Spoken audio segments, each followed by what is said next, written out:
ಎಲ್ಲ ಮಾಡಿದ್ದೀನಿ, ಅಲಂಕಾರಗಳು ಮತ್ತು ಪರಿವಿಡಿ ಭಾಗನ. ಈಗ ಇದು 3ನೇ ಭಾಗ ಕನ್ನಡ ಸಾಹಿತ್ಯದಲ್ಲಿ, ಅದರಲ್ಲಿ ಮೀಮಾಂಸೆಗಳಲ್ಲಿ ಮುಖ್ಯವಾಗಿರೋದು ಭಾರತೀಯ ಕಾವ್ಯ ಮೀಮಾಂಸೆ. ಇದರಲ್ಲಿ ಈಗ ಮುಖ್ಯ ಪರಿಭಾಷೆ ಕಂಪ್ಲೀಟ್ ಆಗಿದೆ, ಅಲಂಕಾರ ಕಂಪ್ಲೀಟ್ ಆಗಿದೆ, ಮಾರ್ಗ ರೀತಿ. ಈಗ ಉತ್ಪತ್ತಿ ಅನ್ನೋದ್ರ ಬಗ್ಗೆ ನೋಡೋಣ. ಉತ್ಪತ್ತಿ ಅಂದ್ರೆ ಕಾವ್ಯ ಕಾರಣ. ಶ್ರೇಷ್ಠ ಕವಿಯಾಗುವವನಿಗೆ ಪ್ರತಿಭೆ ಬೇಕೇ ಬೇಕು, ಆದರೆ ಅದರ ಜೊತೆಯಲ್ಲಿ ಕಾವ್ಯದ ಕುರಿತು ಪೂರ್ವಾಪರ ತಿಳುವಳಿಕೆಯೂ ಅಗತ್ಯ. ಇಂತಹ ಜ್ಞಾನವನ್ನ ಮೀಮಾಂಸಕರು ಉತ್ಪತ್ತಿ ಅಂತ ಕರೆದರು. ಉತ್ಪತ್ತಿ ಅಂದ್ರೆ ಸರಳವಾಗಿ ಹೇಳುವುದಾದ್ರೆ ಪಾಂಡಿತ್ಯ, ಅದು ಲೋಕಜ್ಞಾನ. ಈ ಒಂದರ್ಥದಲ್ಲಿ ಒಂದು ಕಾವ್ಯದ ಕುರಿತು ಶಾಸ್ತ್ರೀಯ ತಿಳುವಳಿಕೆ ಮಾಹಿತಿ ಅಂತ ಅರ್ಥ.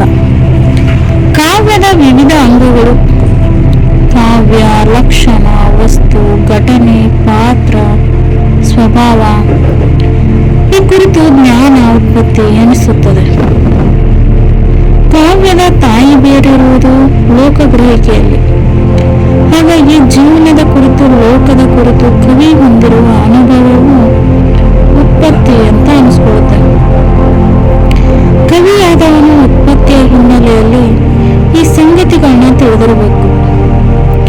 ಅದರಲ್ಲಿ ಮೊದಲನೆಯದು ಹಾಗೂ ಮುಖ್ಯವಾದದ್ದು ಅಂದ್ರೆ ಲೋಕಾನುಭವ. ಎರಡನೇದು ಕಾವ್ಯಕ್ಕೆ ಅಂಗವಾದ ಛಂದಸ್ಸು, ವ್ಯಾಕರಣ, ಶಬ್ದಕೋಶ, ಚಿತ್ರ, ಶಿಲ್ಪ ಇತ್ಯಾದಿ ಕಲೆಗಳ ಕುರಿತು ತಿಳುವಳಿಕೆ. ಇದು ಕವಿಗೆ ಕಾವ್ಯ ರಚನೆಯಲ್ಲಿ ಅಗತ್ಯ ನೆರವು ನೀಡುತ್ತದೆ. ಮೂರನೇದಾಗಿ ಮಹಾಕಾವ್ಯ, ಇತಿಹಾಸದ ಅಧ್ಯಯನ. ಈ ವಿಷಯಗಳಲ್ಲಿ ಕವಿಗೆ ಇರಬಹುದಾದ ಜ್ಞಾನವು ಕಾವ್ಯವನ್ನ ಶ್ರೇಷ್ಠ ಕೃತಿಯನ್ನಾಗಿ ರೂಪಿಸುತ್ತದೆ.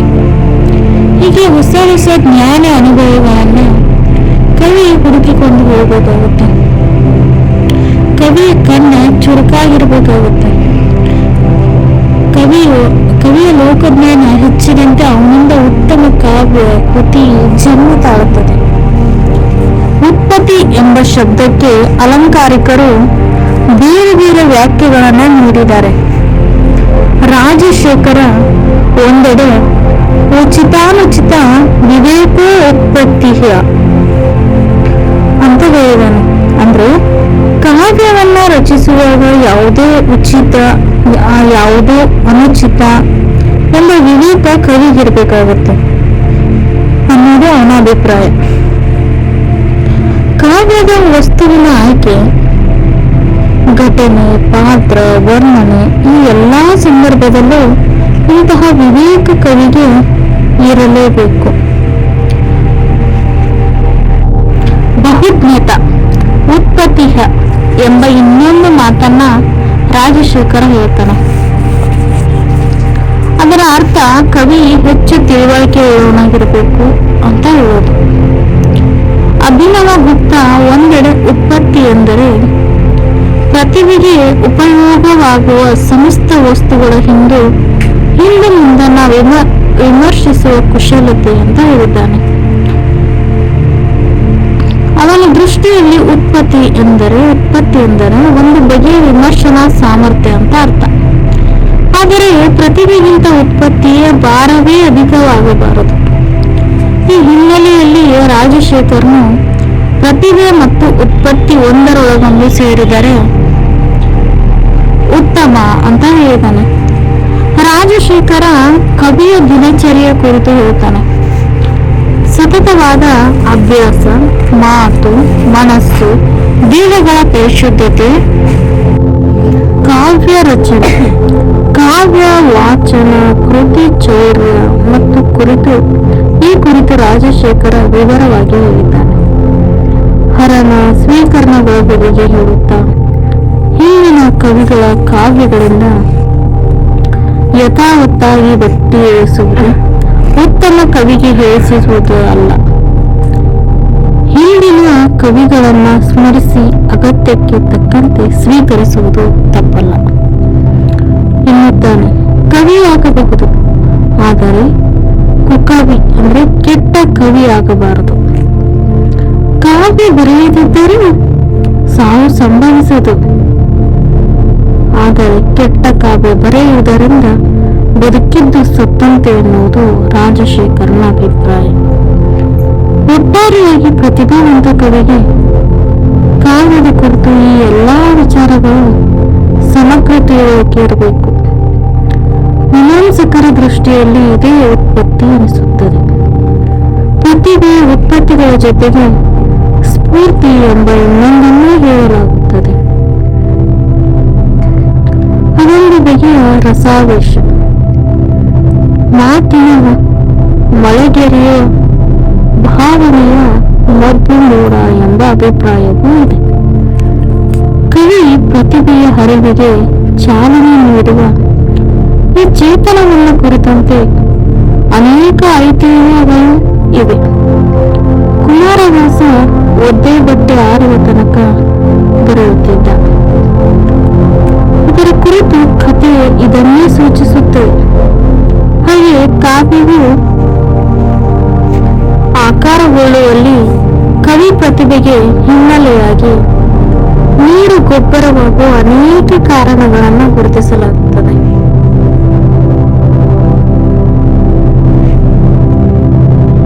ಕಾವ್ಯ ನಿರ್ಮಿತಿಗೆ ಅಗತ್ಯವಾದ ಪರಿಕರಗಳನ್ನು ಪ್ರಸ್ತಾಪಿಸುವಾಗ ನಮ್ಮ ಅಲಂಕಾರಿಕರು ಪ್ರತಿಭೆ ಮತ್ತು ಉತ್ಪತ್ತಿಗಳ ಕುರಿತು ಹೇಳ್ತಾರೆ. ಪ್ರತಿಭೆ ಇಲ್ಲದಿದ್ರೆ ಕಾವ್ಯನೇ ಹುಟ್ಟುವುದಿಲ್ಲ. ಅದು ಅತ್ಯಂತ ಅಗತ್ಯವಾದ ಕಾವ್ಯ ಕಲಾ ನಿರ್ಮಾಣ ಸಾಮರ್ಥ್ಯ. ಜೊತೆಗೆ ಅದು ಹೇಗೋ ಕವಿಗೆ ಹುಟ್ಟಿನೊಡನೆ ಸಹಜವಾಗಿ ಬಂದದ್ದು. ಅದು ಯಾರಿಂದಲೂ ಕಲಿತದ್ದಲ್ಲ, ಕಲಿಸಲು ಬರುವಂಥದ್ದು ಅಲ್ಲ. ಆದರೆ ಈ ಪ್ರತಿಭೆ ಎಂಬ ಸಹಜ ಸಾಮರ್ಥ್ಯಕ್ಕೆ ಅಗತ್ಯವಾದ ಅನುಭವ ಸಾಮಗ್ರಿ ಎಂಬುದೊಂದು ಉಂಟಲ್ಲ. ಎಂದರೆ ಕವಿಗೆ ಅಗತ್ಯವಾದ ಆ ಲೋಕಾನುಭವ ಸಾಮಗ್ರಿ. ಅದು ಅನುಭವ ಹಾಗೂ ಅಧ್ಯಯನಗಳ ಮೂಲಕ ದೊರೆಯುವಂಥದ್ದು. ಈ ಅನುಭವ ಸಾಮಗ್ರಿಯನ್ನೇ ನಮ್ಮ ಅಲಂಕಾರಿಕರು ಉತ್ಪತ್ತಿ ಅಂತ ಕರೀತಾರೆ. ಉತ್ಪತ್ತಿ ಎಂದರೆ ಬಹುಜ್ಞತೆ ಎಂದು ಹಿಂದಿನಿಂದಲೂ ಹೇಳಿಕೊಂಡು ಬರಲಾಗಿದೆ. ಬಹುಜ್ಞತಾ ಉತ್ಪತ್ತಿ ವಿದ್ಯಾಚಾರ್ಯ ಅಂದ್ರೆ ಬಹುಜ್ಞತೆಯೇ ಉತ್ಪತ್ತಿ ಎಂದು ಪೂರ್ವಾಚಾರ್ಯರ ಅಭಿಪ್ರಾಯ ಎಂಬ ರಾಜಶೇಖರನ ಸೂತ್ರ. ಈ ಮಾತನ್ನ ಕುರಿತು ವಿಸ್ತೃತವಾದ ವಿವೇಚನೆ ನಡೆದದ್ದು ಮೊದಲು ವಾಮನನಲ್ಲಿ.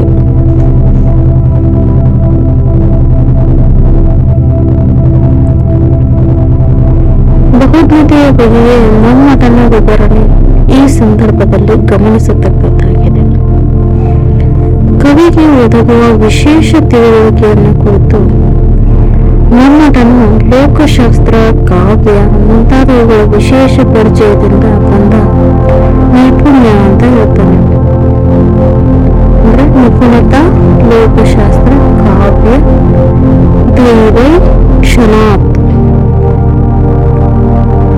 ಸಂಸ್ಕೃತದಲ್ಲಿ ಹೇಳ್ತಾರೆ.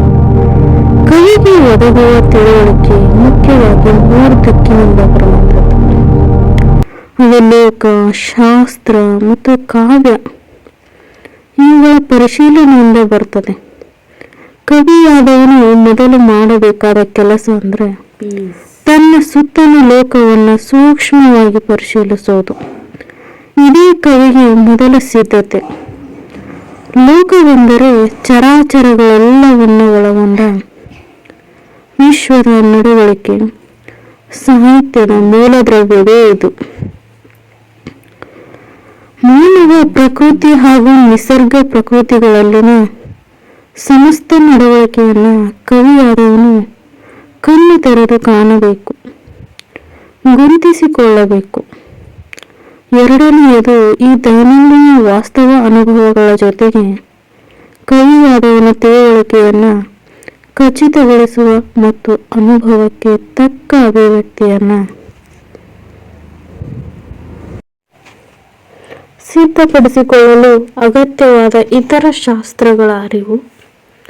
ಇಲ್ಲಿ ಶಾಸ್ತ್ರ ಅಂದರೆ ಛಂದಸ್ಸು, ವ್ಯಾಕರಣ, ನಿಘಂಟು, ಕೋಶ, ಕಲೆಗಳ ಲಕ್ಷಣ, ಧರ್ಮ, ಅರ್ಥ, ಕಾಮ, ಮೋಕ್ಷಗಳನ್ನು ಕುರಿತು ಗ್ರಂಥಗಳು ಇತ್ಯಾದಿ ಎಂದು ಅರ್ಥ.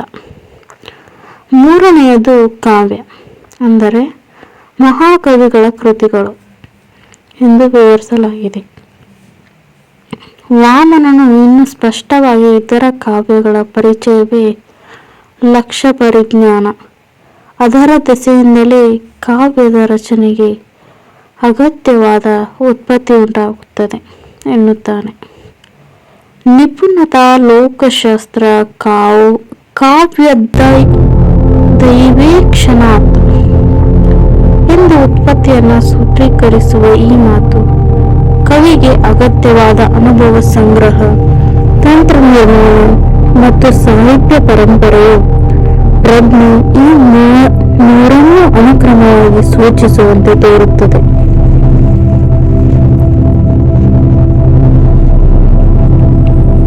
ನಿಜವಾದ ಕವಿಗೆ ವರ್ತಮಾನದ ವಾಸ್ತವ ಅನುಭವ ಎಷ್ಟು ಮುಖ್ಯವೋ, ಪರಂಪರಾಗತವಾದ ಹಿಂದಿನ ಅನುಭವವೂ ಅಷ್ಟೇ ಮುಖ್ಯ.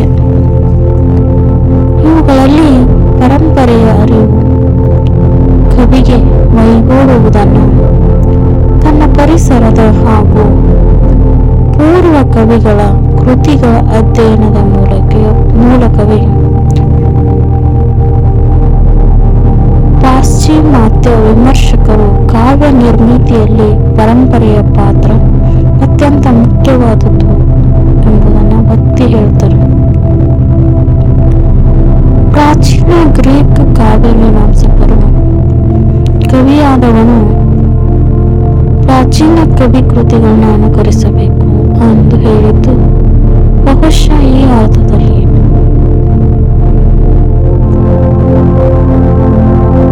ಭಾರತೀಯ ಲಾಕ್ಷಣಿಕರ ಉತ್ಪತ್ತಿ ಪರಿಕಲ್ಪನೆ, ಕವಿಯ ಅನುಭವ, ದ್ರವ್ಯ, ಕೃತಿಗಳ ಅಭ್ಯಾಸ ಹಾಗೂ ಶಾಸ್ತ್ರಜ್ಞಾನಗಳಿಂದ ಒದಗುವ ಪೂರ್ವ ಸಿದ್ಧತೆ, ತತ್ಪರಿಣಾಮವಾದ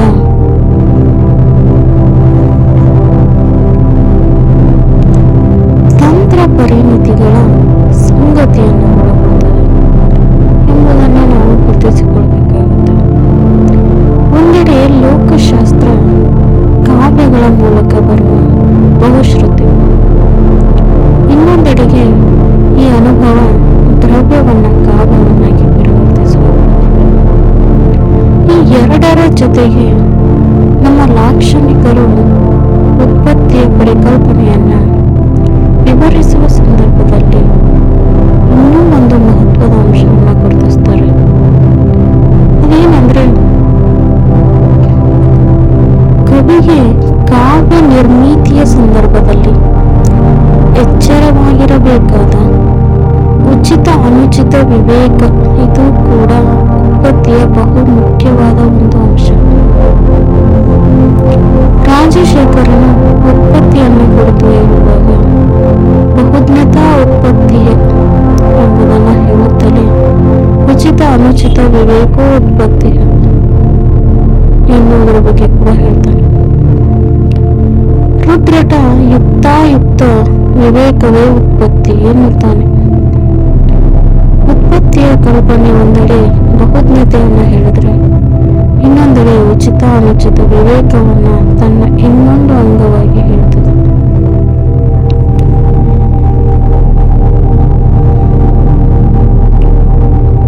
ಕವಿಯ ಕಾವ್ಯ ನಿರ್ಮಿತಿಯಲ್ಲಿ ಕವಿಗೆ ಲೋಕಶಾಸ್ತ್ರ ಕಾವ್ಯಗಳ ಪರಿಶೀಲನೆಯಿಂದ ಒದಗುವ ಬಹುಶ್ರುತಿ ಅಪರೂಪದ ಅನುಭವ ದ್ರವ್ಯ ಮೂಲ ಸಾಮಗ್ರಿ ಎಂಬುದೇನೋ ನಿಜವೇ. ಆದರೆ ಅದನ್ನು ಕಾವ್ಯ ಅಭಿವ್ಯಕ್ತಿಗೆ ಒಡ್ಡಿಕೊಳ್ಳುವಾಗ ಕವಿಯಲ್ಲಿ ಇನ್ನೊಂದು ಬಹುಮುಖ್ಯವಾದ ಸಾಮರ್ಥ್ಯ ಕ್ರಿಯಾಭಿಮುಖವಾಗುತ್ತದೆ. ಉಚಿತಾನುಚಿತ, ವಿವೇಕ ಅಥವಾ ವಿಮರ್ಶನ ಪ್ರಭಾವ.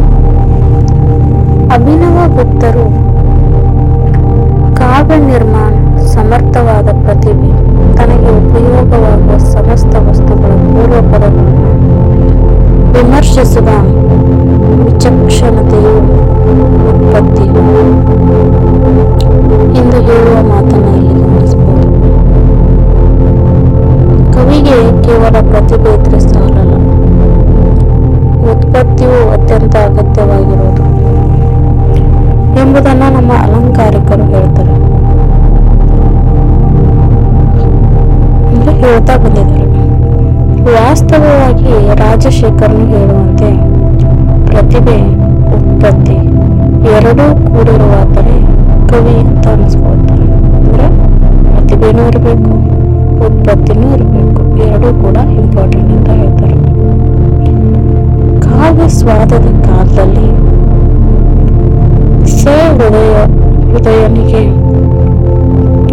ಆಹ್ಲಾದದ ಜೊತೆಗೆ ಒದಗುವ ತಿಳುವಳಿಕೆಯನ್ನು ನಮ್ಮ ಅಲಂಕಾರಿಕರು ಉತ್ಪತ್ತಿ ಅಂತ ಹೇಳುವುದನ್ನು ಗಮನಿಸಬೇಕಾದ ಮತ್ತೊಂದು ಅಂಶ. ಉತ್ಪತ್ತಿ ಎಂಬುದಕ್ಕೆ ಮೂಲ ಅರ್ಥ ಬಹುಜ್ಞತೆ ಅಥವಾ ಅನೇಕ ವಿಷಯಗಳನ್ನು ಕುರಿತು ತಿಳುವಳಿಕೆ ಎಂಬುದೇ ಸ್ಪಷ್ಟವಷ್ಟೇ. ಮತ್ತು ಕಾವ್ಯ ನಾಟ್ಯಾದಿಗಳ ಸಂದರ್ಭದಲ್ಲಿ ಹೃದಯನಿಗೆ ಆಹ್ಲಾದ ಒದಗುವುದರ ಜೊತೆಗೆ ಅನೇಕ ವಿಷಯಗಳನ್ನು ಕುರಿತು ತಿಳುವಳಿಕೆಯು ದೊರೆಯುವುದರಿಂದ ಉತ್ಪತ್ತಿ ಎಂದರೆ ಸಹೃದಯದನಿಗೆ ದೊರೆಯುವ ಉಪದೇಶವೇ ಎಂದು ಕೆಲವು ಅಲಂಕಾರಿಕರು ಭಾವಿಸಿದ್ದಾರೆ. ಈ ಉತ್ಪತ್ತಿ ಇತಿಹಾಸಾದಿಗಳಲ್ಲಿ ಬೇಕಾದರೆ ಇದ್ದುಕೊಳ್ಳಲು, ನಾಟಕ ಕಾವ್ಯಗಳಲ್ಲಿ ಇದನ್ನು ಪ್ರಯೋಜನವೆಂದು ಯಾಕೆ ಎನಿಸುತ್ತೀರಿ ಎಂದು ಪ್ರತಿಭಟಿಸಿದವರಲ್ಲಿ ಧನಂಜಯ ಮತ್ತು ಭಟ್ಟನಾಯಕ ಇವರು ಮುಖ್ಯರಾದವರು. ಕಾವ್ಯದಲ್ಲಿ ಯಾರೇ ಪಡೆಯುವುದು ರಸಾಸ್ಪದ ಒಂದೇ ಅವರಿಗೆ, ಅದರಿಂದ ತಿಳುವಳಿಕೆಯೂ ಬರಬೇಕಾಗಿಲ್ಲ. ವಿಧಿ ನಿಷೇಧಗಳು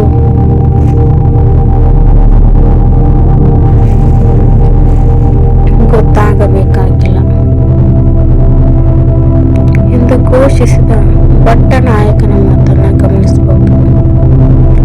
ಆದರೆ ಅಭಿನವ ಗುಪ್ತನು ಕಾವ್ಯ ಪ್ರಯೋಜನಗಳಾದ ಆನಂದ, ಉತ್ಪತ್ತಿಗಳನ್ನು ಬೇರೆ ಬೇರೆ ಎಂದು ಎಣಿಸಬೇಕಾಗಿಲ್ಲ ಎಂದು ಸೂಚಿಸುತ್ತಾ ಎರಡರ ವಿಷಯವೂ ಒಂದೇ.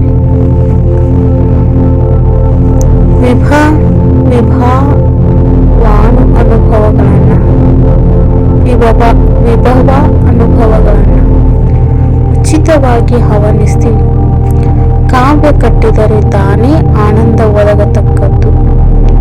ಈ ವಿಭವ ಅನುಭವಗಳ ಸ್ವರೂಪವನ್ನು ಸರಿಯಾಗಿ ಅರಿತುಕೊಳ್ಳುವಾಗ ಸಾಮಾಜಿಕನಿಗೆ ತನ್ನಷ್ಟಕ್ಕೆ ತಾನೇ ಉತ್ಪತ್ತಿಯು ಲಭಿಸುವುದು. ಅದಕ್ಕಾಗಿ ಅವನು ಬೇರೆ ಪ್ರಯಾಸ ಪಡಬೇಕಾಗಿಲ್ಲ ಎನ್ನುತ್ತಾನೆ.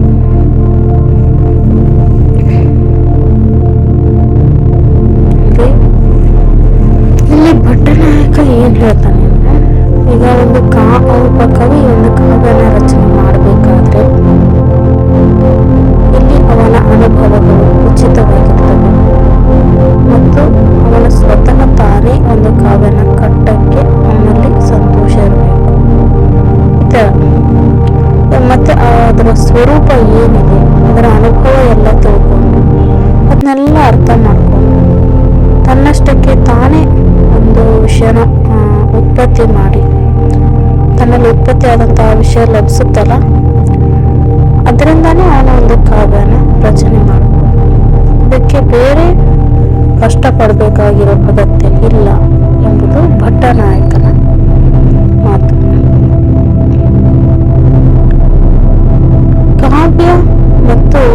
ತಿಳುವಳಿಕೆ ಅಥವಾ ನೀತಿ ಬೋಧನೆಗೆ ಸಂಬಂಧಪಟ್ಟ ಚರ್ಚೆಯ ಈ ಭಾಗದಲ್ಲಿ ಉತ್ಪತ್ತಿ ಎಂಬ ಪದ ಬೇರೊಂದು ಅರ್ಥದಲ್ಲಿ ಬಳಕೆಯಾಗಿರುವುದನ್ನು ಗಮನಕ್ಕೆ ತೆಗೆದುಕೊಳ್ಳುವುದು ಅಗತ್ಯವಾಗಿದೆ. ಇದಿಷ್ಟು ಕಾವ್ಯ ಮೀಮಾಂಸೆಗಳಲ್ಲಿ ಬರುವಂತಹ ಮೀಮಾಂಸೆ ಅಂದರೆ ಮೊದಲದರ ಪರಿಭಾಷೆ ಏನು, ಅದರ ವಿಶೇಷತೆ ಏನು ಅನ್ನೋದನ್ನ ಒಂದು ವಿಡಿಯೋದಲ್ಲಿ ಹಾಕಿದ್ದೀನಿ, ವಿಡಿಯೋ ಮಾಡಿ. ಅದು ಬೇಕಾದ್ರೆ ಡಿಸ್ಕ್ರಿಪ್ಷನ್ ಬಾಕ್ಸಲ್ಲಿ ಇರುತ್ತೆ, ಚೆಕ್ ಮಾಡ್ಕೋಬೋದು. ಮತ್ತು ಅಲಂಕಾರಗಳ ಬಗ್ಗೆ ಕೂಡ ಒಂದು ವಿಡಿಯೋ ಮಾಡಿ ಹಾಕಿದ್ದೀನಿ. ಇದು 3ನೇ ಭಾಗ ಬರುತ್ತೆ. ಇಲ್ಲಿ ಉತ್ಪತ್ತಿ ಅನ್ನುವುದರ ಬಗ್ಗೆ ಮಾಹಿತಿ ಸಿಗುತ್ತೆ. ಕಾವ್ಯ ಮೀಮಾಂಸೆ ಅನ್ನೋದು ಯಾರಿಗೆಲ್ಲ ಇದೆ ಅಥವಾ ಚಿಕ್ಕ ಕನ್ನಡ ತೆಗೆದುಕೊಂಡಿರೋ ಸ್ಟೂಡೆಂಟ್ಸ್ ಇದ್ರೆ ಅದು ತುಂಬ ಯೂಸ್ಫುಲ್ ಆಗಿರುವಂಥದ್ದು. ನಿಮ್ಮ ಫ್ರೆಂಡ್ಸ್ ಯಾರಾದರೂ ಕಾಂಪಿಟೇಟಿವ್ ಎಕ್ಸಾಮ್ಸಿಗೆ ಪ್ರಿಪೇರ್ ಆಗ್ತಿದ್ರೆ, ಆಪ್ಷನಲ್ ಆಗಿ ಕನ್ನಡ ಲಿಟ್ರೇಚರ್ ತಗೋತಿದ್ರೆ ತುಂಬ ಯೂಸ್ಫುಲ್ ಆಗಿರೋ ವೀಡಿಯೋಸ್ನೆಲ್ಲ ಹಾಕಿದ್ದೀನಿ. ಹಾಗೆ ಶೇರ್ ಮಾಡಿ, ವಿಡಿಯೋ ಇಷ್ಟ ಆದರೆ ಸಬ್ಸ್ಕ್ರೈಬ್ ಮಾಡಿ, ಲೈಕ್ ಮಾಡಿ. Thank you for all.